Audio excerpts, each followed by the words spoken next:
The Trap in the Valley of Glarus. How farmers defeated Europe. This elite army, picture this. This is the spring of 1388, and the most powerful kingdom in all of Europe decides to teach a small mountain community a lesson. They gather their best soldiers, sharpen their weapons, and march right into a narrow valley without knowing what is waiting for them.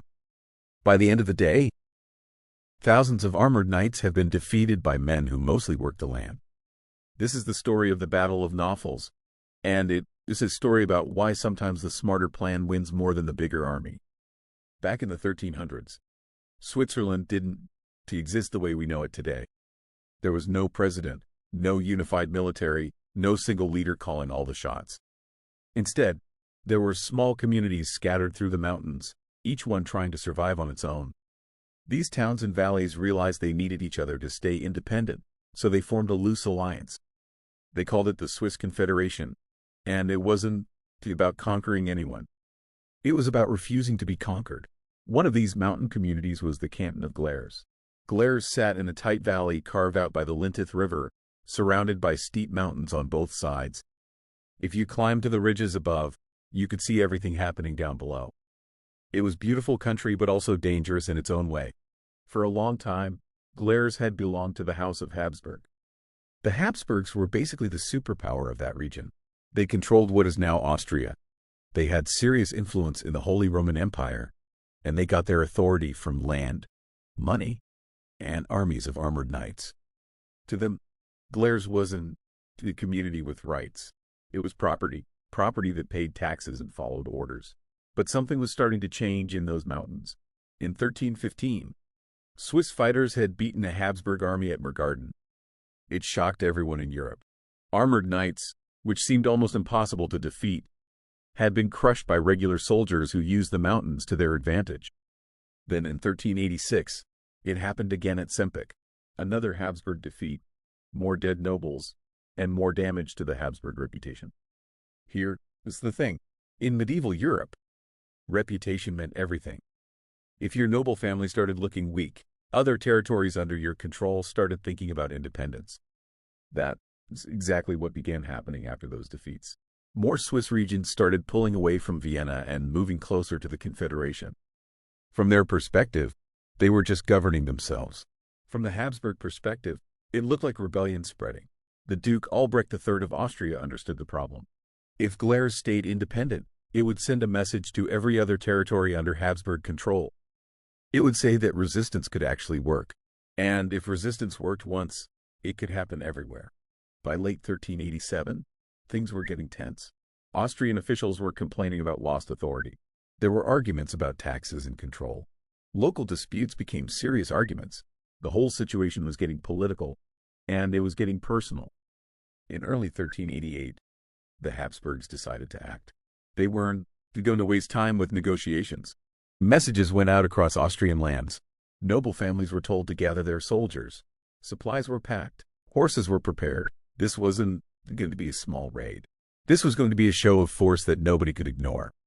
The House of Habsburg was marching to restore its control, and it wasn't going to be subtle about it.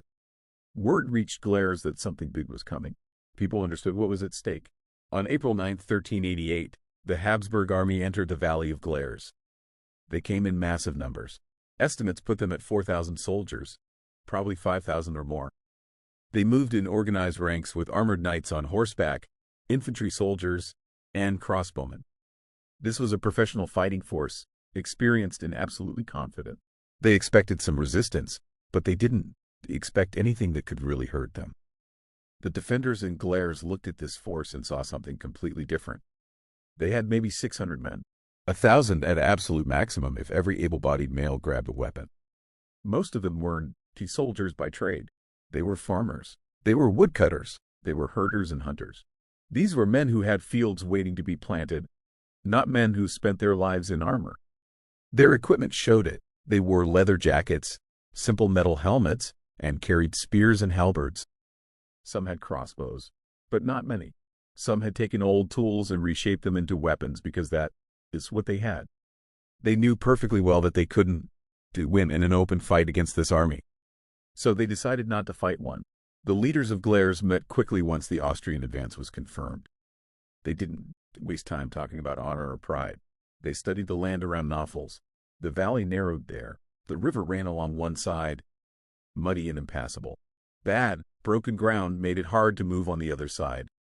Above everything else, steep slopes still held piles of snow from the mountain winter. They designed a plan with 3 layers. First, they would use a small group to act as bait. These soldiers would appear in front of the Habsburg army, show themselves, look vulnerable and scared. They fight a little bit, then retreat carefully, step by step, pulling the Austrian army deeper into the narrowest part of the valley. It had to look real, like they were actually running away, but it had to be controlled. The second part of the plan used the mountains themselves. Before dawn, Swiss fighters climbed into the slopes above Näfels. These weren't the expert climbers. They were local people who had walked these hills since they were kids. They found the places where snow had piled up thick during winter. They carefully weakened the base of these massive snowdrifts. They loosened rocks that were resting on steep slopes. They found the exact spots where a small push would trigger a huge avalanche. They tested everything with poles, listening for hollow sounds under the crust. They made channels in the snow where cracks could travel fast. This was slow, freezing work, and one mistake would ruin everything. The third part happened below. Swiss defenders formed tight defensive blocks in the narrowest section of the valley. They weren't planning to charge anyone. They were planning to hold their ground once the Austrian front lines got disrupted. They practiced standing against cavalry attacks. They made their formations so tight that no rider could slip between their shields. Crossbowmen positioned themselves on slightly higher ground along the forest edge. They measured distances to the places where the Austrian soldiers would be packed tightest. They prepared to shoot into crowded formations, not scattered ones. Then they set up signals.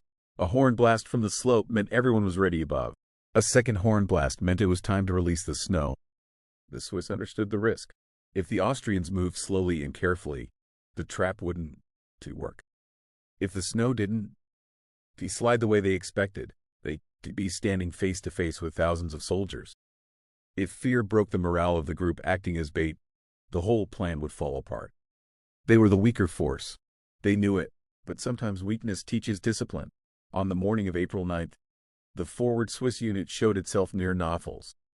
They looked small. They looked exposed, exactly as they meant to look. The Austrian vanguard pushed forward with confidence. They thought they saw an easy victory. They were cavalry moving on foot soldiers. They were professionals against farmers. This seemed like it would be quick.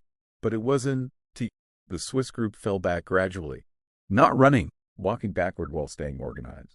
They drew the Austrian column deeper into the valley, into the place where the ground was tightest and the rock walls pressed in from both sides. Then someone looking down from above gave a signal. Everything happened at once. The snow came down like the mountain was waking up. Not a gentle slide, but an avalanche. Tons and tons of white, crashing down on the horses and riders bunched together below. Snow hit armor and animals with crushing force. Horses screamed. Men disappeared into white. The front of the Austrian column simply ceased to exist as an organized unit. Before anyone could understand what had happened, crossbow bolts started coming from the tree line. Swiss fighters emerged from the forest. Shield pressed against shield. They came forward in waves, controlled and deliberate. In seconds, what looked like an easy victory became a desperate fight for survival. The Austrian army was still bigger, still professional, still better armored. But it had lost the advantage of numbers because its soldiers couldn't use those numbers. They were jammed together in a place where movement meant bumping into someone. The leaders couldn't see the whole battlefield. Orders couldn't travel through the chaos. The Swiss had understood something basic. Numbers only matter if you can use them. The Austrian soldiers who survived the avalanche started trying to form defensive lines. Some captains managed to get groups of men into positions with shields locked and spears ready. For a moment, it looked like they might stabilize their situation. But then the Swiss changed tactics. Instead of attacking straight ahead, they hit from the sides and tried to break up the forming lines. Crossbow bolts aimed at officers, at men shouting orders, at men trying to put things back together.